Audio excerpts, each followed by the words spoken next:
Vamos lá, galera! Olha, eu quero te animar, de verdade, do fundo do meu coração, eu quero te animar com esse vídeo, tá? Eu vou falar como foi que eu vim parar na América, Estados Unidos da América, ok? E a intenção do que eu vou te dizer aqui é não falar de mim, mas falar de alguém que, assim como você, teve a mesma oportunidade. E pode agarrar se quiser. Vamos lá. Sem milonga, direto ao ponto, tá? Sem filtro, como o Oeste sem filtro. Eu cheguei aqui, eu trabalhava na Trans Brasil Linhas Aéreas em São Paulo, era comissário de bordo. E a empresa, depois da morte do Dr. Omar Fontana, o que aconteceu?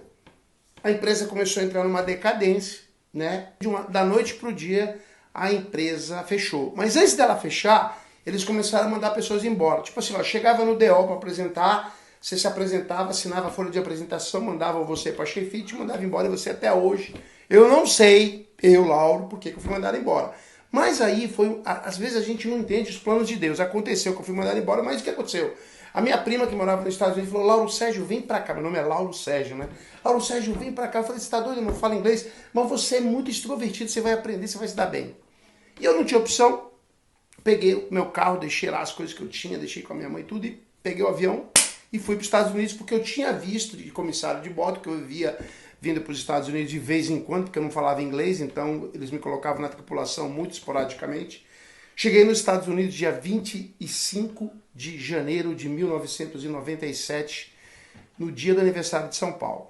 Quando eu cheguei aqui, eu fui morar com a minha prima e foi que eu comecei a entender, e é por isso que eu estou fazendo esse vídeo, porque eu vou te explicar processo, pedaço por pedaço, como que eu fui me adaptando e fui entendendo como você faz para morar nos Estados Unidos, para encontrar uma moradia, para ter uma qualidade de vida, para tirar a carteira de motorista, para tirar a carteira de motocicleta, para realmente entender como funciona a cultura americana. Eu aprendi que não é você que traz a cultura para cá, você tem que se adaptar à cultura americana. A mesma forma, quando o americano vai para o Brasil, ele tem que se adaptar à cultura brasileira. Bom, resumindo, eu fui trabalhar numa empresa, eu aprendi uma placa que era a placa que eu mais aprendi no início, era Now N-O-W Hiring, que quer dizer estamos admitindo. Então, onde estamos admitindo, eu entrava.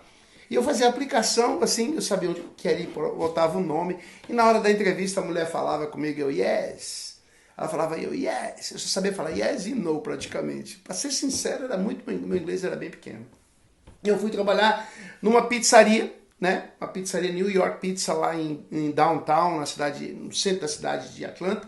E foi lá que eu comecei, fui fazendo pizza, comecei a aprender um pouco de inglês, o pessoal falava, você é feio, eu falava thank you, eu não sabia o que era, depois eu aprendi que you are ugly, you are short, like isso. Eu lembro que perto da pizzaria tinha uma academia, um ginásio, e eu sempre, apesar de eu ter 1,74m ou 75, sou baixo, eu amo basquete, e eu sou chato com o esporte. Eu sou muito competitivo, e eu gosto de entrar no esporte, eu não gosto de perder, eu entro para ganhar. Resumindo a história, essa é a minha natureza. Mas aí, eu cheguei nesse ginásio, eu lembro que tinha uns black guys, né? Os negão mesmo, os caras bons do basquete, você sabe que esse país é o país do basquete. E os caras, tchu. Aí eu não sabia dizer que eu queria jogar, eu fazia a mímica. Tipo assim, eu posso jogar? Aí eu lembro, nunca vou me esquecer, gente, presta atenção. Aprenda, mesmo que as pessoas achem que estão te humilhando, deixa pra lá. Shake it off. Tem um ditado aqui que fala shake it off, deixa pra lá, né? Tem um pastor, Joe Osteen, de Houston, Texas, ele fala muito esse termo, shake it off. E acabou que o cara falou assim, I don't think so, you are fat and short. Eu falei, thank you. Não sabia o que ele estava falando, né? Ele falou, eu acho que não, você é baixinho e gordo. E eu falei, obrigado. E ele, tipo assim, o que esse cara tá pensando? Eu falei que ele é gordo e baixo, ele falou obrigado. Resumindo, eu fiquei sentado e tal, o pessoal foi cansando, na hora ficaram 9 jogadores, eles procuraram um jogador, não tinha ninguém, eles falaram, ei, fat guy, tipo assim, ô gordo, né? Eu falei, aí fui jogar. Bom, eu corria, ninguém passava a bola pra mim, uma hora o cara não tinha opção, ele deu a bola pra mim, eu chutei da linha dos 3, caiu, ele disse, you are not too bad. Eu falo isso hoje, mas na época eu não sabia o que era, mas ele falava assim, you're not too bad for short and fat. Você não é tão ruim pra gordo e baixinho. Bom, e aí eu entrei no Wendy's, fui trabalhar no Wendy's amassando carne, né? Eu lembro. Cara, eu tenho que contar. Olha, e depois eu vou contar. Eu acho que eu vou fazer vários vídeos falando sobre as minhas histórias nos Estados Unidos. Cara, vocês vão se divertir. Parece incrível. Eu lembro que tinha uma época que eu tava amassando a carne e dava pra ver as pessoas chegando, né? E eu não falava inglês e ficava prestando atenção, né? E eu lembro que uma moça muito bonita, de olho azul, loira, cabelo comprido, ela chegou próximo do caixa, né? E eu fiquei olhando, porque ela era muito bonita. Eu parei de fazer o que eu tava fazendo e fiquei. Sabe o que ela falou pra mim? Ela falou, excuse me, why are you staring at me like that? E eu, hã? Ela falou assim, escuta, por que você tá me secando desse jeito? E eu não sabia o que ela tava falando, mas anyway, for stories. Bom, aí eu cheguei, eu tava lá trabalhando no Wendy's, e eu lembro que o gerente era um dos caras, o único cara que falava inglês bem, um brasileiro que falava inglês também, que tava no caixa, e o resto, a maioria não falava.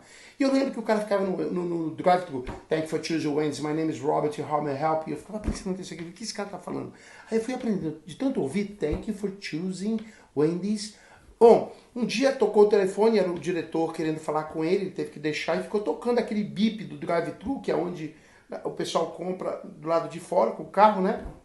Eu escutei aquele bip, eu sabia que tinha alguém lá, eu peguei aquele bip, botei aqui no vídeo e falei, thank you for choosing Wendy's, my name is Lauro, how may I help you? Aí a pessoa, eu botei lá.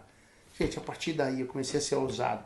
Eu lembro que as brasileiras falavam pra mim, Lauro, deixa pra lá, você nunca vai aprender inglês, eu tô aqui não sei quantos anos, blá blá blá. Eu falei, não, eu vou aprender porque as portas vão se abrir. Então, por que eu tô falando disso? As portas vão se abrir pra você. Gente, eu acabei indo trabalhar num fast food chamado Chick-fil-A, aonde eu botava os meus pés, eu virava gerente. Aprendi inglês assim, pum. Se você falar assim, Lauro, você fala inglês fluente? Não, não falo. Mas eu me viro tão bem que as pessoas acreditam que eu falo. Só que eu não entendo o que elas estão falando e eu me faço entender. Se eu não entender, eu falo, I beg your pardon, ou I'm sorry, man, can you repeat it there? Me desculpa, você pode repetir, por favor? E assim eu vou me comunicando. E foi assim que eu entrei no Correio, United States Postal Service. Entrei no Correio, fiz muita faxina, limpei muito vaso de sanitário, posto de gasolina. O cara que era meu chefe era um brasileiro que me humilhava. Ele mandava eu ajoelhar no chão. Eu achava que eu já tinha acabado de limpar o posto. Estava bem limpo o chão. E ele mandava eu ajoelhar com uma escova de aço para limpar quadrado por quadrado na fenda. Fui muito humilhado. Mas sabe de uma coisa, gente? Eu aprendi. Eu nunca reclamei. Né? O que eu quero dizer para você, nunca reclame. Aprenda com... Mesmo que você está vendo que a pessoa está te humilhando, aprende, tira o que é bom, aprende inglês, aprende idioma, lava vaso melhor que ninguém. Eu chegava, tinha vasos todo breado, assim, eu tinha que olhar pro vaso, jogar clorox, sair fora, depois vir com escova e tal. Limpei muita casa, tirei muito pó.